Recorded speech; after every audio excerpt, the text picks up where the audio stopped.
आइए हम रूत की किताब में चलते हैं और रूत की किताब के 4 अध्याय की समाप्ति की ओर हम जा रहे हैं। पिछली वीडियो आप लोग देखा है आप लोगों ने, और इस नई वीडियो में आप प्रभु को धन्यवाद करेंगे इस बात के लिए कि यह रूत की किताब हमारे यीशु मसीह की परछाई को दिखाती है, यीशु मसीह की याद दिलाती है। एक धर्मी जन को, बोअज को हम देखते हैं और रूत को देखते हैं। प्रियो, 4 अध्याय रूत का और उसका 16 और 17 पद और उसको और भी आगे हम देखने पाएंगे। यहाँ पर हम परमेश्वर के वचन को इस प्रकार से देखते हैं। फिर नुआमी उस बच्चे को अपनी गोद में रखकर उसकी दाई का काम करने लगी। प्रियो, मैं कहना चाहता हूँ जो नुआमी अकेली लौट कर आई और जिसकी बहू ने उसका साथ दिया वो रूत है। और इस ना रूत के पास पति है ना नुआमी के पास पति है, ओरपा चली गई हैं। तो इस तरीके से इनकी कहानी आप देखते हैं। और पिछली वीडियो में बहुत सी बातें आप लोगों ने सीखी है। ये नई वीडियो आपके लिए आशीष का कारण बने, मैं आशा करता हूं। और मैं विश्वास के साथ इस वचन से बताना चाहता हूँ कि जिस नुआमी के पास कोई भी कार्य नहीं था, उस नुआमी को परमेश्वर ने कार्य दिया। और वो कैसे दिया कि उसी रूत को, जो उसकी बहू थी, जिसने उसके सच्चे जीवित परमेश्वर को अपना परमेश्वर मानकर और उसके लिए समर्पण किया और अपनी सास के लिए समर्पण किया और अपनी सास को अकेला नहीं छोड़ा और साथ में उस सच्चे जीवित परमेश्वर को मान लिया। और उसी सच्चे जीवित परमेश्वर ने उस रूत को अकेला नहीं छोड़ा और संयोग से उसे वहां पर ले गया जहां पर एक खलियान था जो बोअज का था, और उस खलियान में उसे खड़ा करके इस प्रकार से उसकी मदद की कि वो बीनने पाए। जबकि ये कहानी से हमें पता चलता है कि इसके पीछे सिर्फ परमेश्वर का हाथ था। ना बोअज ये जानता था, ना रूत ये जानती थी, ना नुआमी को ये कुछ मालूम था। बस सिर्फ परमेश्वर को ये पता था कि मैं तेरे लिए बड़े काम करूंगा। बेशक तू अकेली रह गई है, मैं तुझे अनाथ और अकेला नहीं छोड़ूंगा। और रूत को भी परमेश्वर ने अकेला नहीं छोड़ा। इसलिए वचन बताता है, फिर नुआमी उस बच्चे को अपनी गोद में लेकर, किसका बच्चा है मालूम है? सब गांव के लोगों ने इकट्ठा होकर वहां की स्त्रियों ने इस प्रकार से कहा, ये तेरा बेटा है। और रूत तेरी बहू जो 7 बच्चों से भी श्रेष्ठ है, वो 7 बच्चों से श्रेष्ठ बहू, जो 7 बच्चों का सुख होता है, 7 बच्चों का जो आनंद होता है, 7 बच्चों की जो आनंद करने वाली माता को नाम दिया जाता है, प्रियो उससे भी बढ़कर है तेरी बहू। और ये बच्चा उसी का है, अब ये तेरा बच्चा है। जिस नुआमी के पास काम नहीं था, उस नुआमी को परमेश्वर ने काम दिया। क्या कि उसने अपनी गोद में रखकर उसकी दाई का काम वो करने लगी है। प्रियो, अनाथ के घर को परमेश्वर बसाता है। अनाथ को कभी परमेश्वर अकेला नहीं छोड़ता है, जैसे कि रूत को, नुआमी को परमेश्वर ने अकेला नहीं छोड़ा। इसलिए यीशु मसीह भी कहता है, मैं तुम्हें अनाथ नहीं छोड़ूंगा। अगर आप अकेलापन महसूस कर रहे हैं, सचमुच में आप उस सच्चे जीवित परमेश्वर के ऊपर भरोसा करें। इसलिए वचन बताता है, और उसकी पड़ोसियों ने यह कहकर नुआमी को एक बेटा उत्पन्न हुआ, ऐसा कहकर लड़के का नाम ओबेद रखा। मैं यहाँ पर वचन को ऐसे बताना चाहता हूं कि ना तो ये नाम रूत ने रखा, ना ये नुआमी ने रखा, ना ओबेद ने रखा, बोअज ने रखा।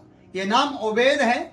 और ये उसकी पड़ोसियों ने ये कहकर नुआमी को एक बेटा उत्पन्न हुआ है, उसका नाम ओबेद रखा। प्रियो, ओबेद का जिक्र आता है वंशावली में, और आगे कहते हैं कि ओबेद से ईसे पैदा हुआ जो दाऊद का पिता हुआ, और दाऊद का वही दादा भी हुआ ओबेद, और रूत उसकी परदादी हुई। तो मैं कहना चाहता हूं कि ये नाम पड़ोसियों ने दिया, और ये नाम परमेश्वर की ओर से पड़ोसियों, कितने पड़ोसी होंगे, कितने लोग होंगे जिनके मन में एक ही नाम डाला गया, ओबेद। ओबेद परमेश्वर की इच्छा के मुताबिक ये नाम दिया गया, क्योंकि वहां के गांव के सारी स्त्रियां, सारे लोग ये जानते थे कि ये भली स्त्री है और नुआमी का कोई नहीं है इसके अलावा, रूत के अलावा। और जो परमेश्वर ने उसकी सुधि ली रूत की बोअज के द्वारा, और फिर से उसे बसाया, फिर से उसे हरा भरा किया, और ये बेटा आज से ओबेद होगा। प्रियो, एक हजारों लोगों के बीच में से एक ही नाम उभर कर आना, यह दर्शाता है कि यह परमेश्वर की मर्जी में है। और उसकी गोद में यह रखकर रख देना कि ये तेरा बेटा है और तेरी बहू आप बहू नहीं, वो 7 बच्चों से भी ज्यादा श्रेष्ठ है।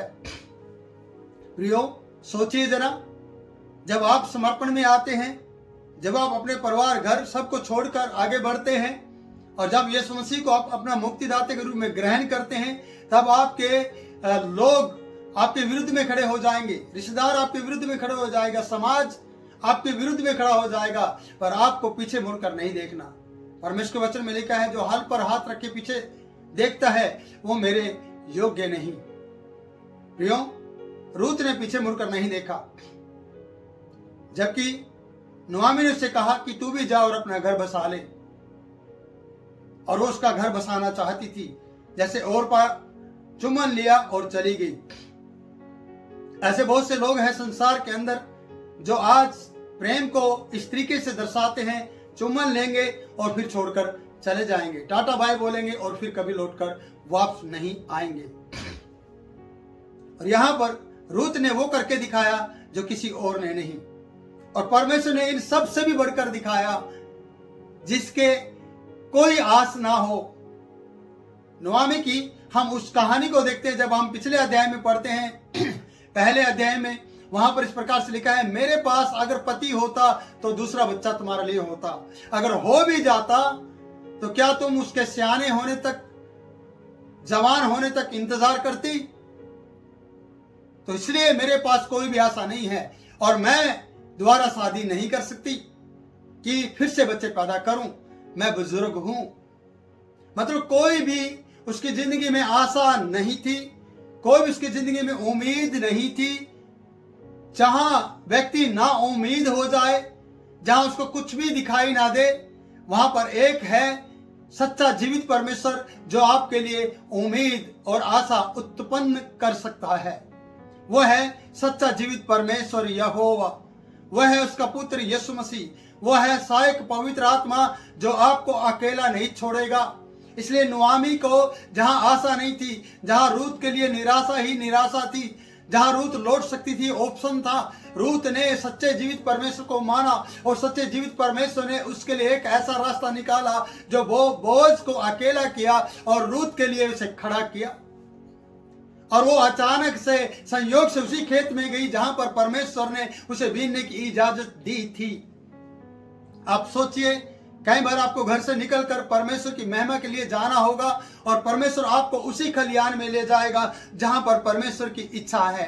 जहां पर आपकी इच्छा है वहां पर नहीं, जहां परमेश्वर की इच्छा है वहां पर आपको ले जाएगा। मेरे प्रिय बहन, मेरे प्रिय भाई, मेरे प्रिय बुजुर्गों, आपको वहां पर परमेश्वर ले जाना चाहता है जहां परमेश्वर आपको ये कहना चाहता है कि यहां से बीन, और वहां पर आप पर दया की जाएगी। हो सकता है जहां पर आप काम करते हैं, जहां पर आप अपने रोजी रोटी कमाते हैं, वहीं पर से परमेश्वर आपके लिए उस खलियान को पैदा करेगा, वहीं पर आपके लिए उन लोगों को खड़ा करेगा जो आपकी मदद कर सके। इसलिए परमेश्वर की मर्जी के मुताबिक आप जाइएगा।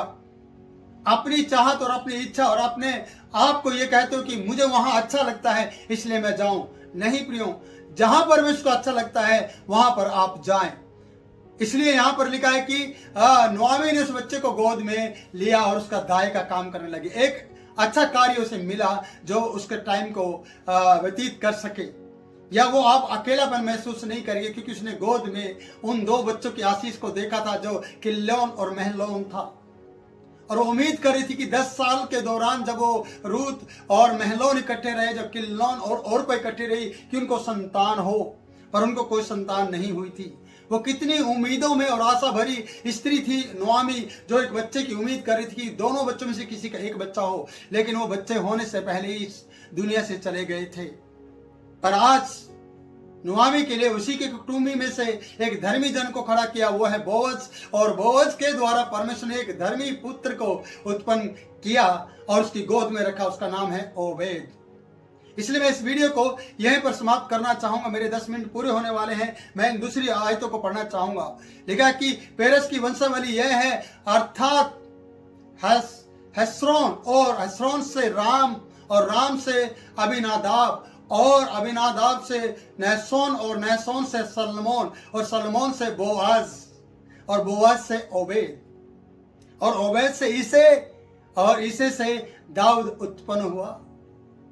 और हम दाऊद के उस प्रार्थनाओं को देखते हैं, जो भजन सीताओं को देखते हैं, उस धर्मीपन को देखते हैं, और दाऊद के ऊपर कितनी बड़ी कृपा की गई, परमेश्वर की अनुग्रह किया गया। और उसी के वंश से मेरे अजीजों यीशु मसीह आता है।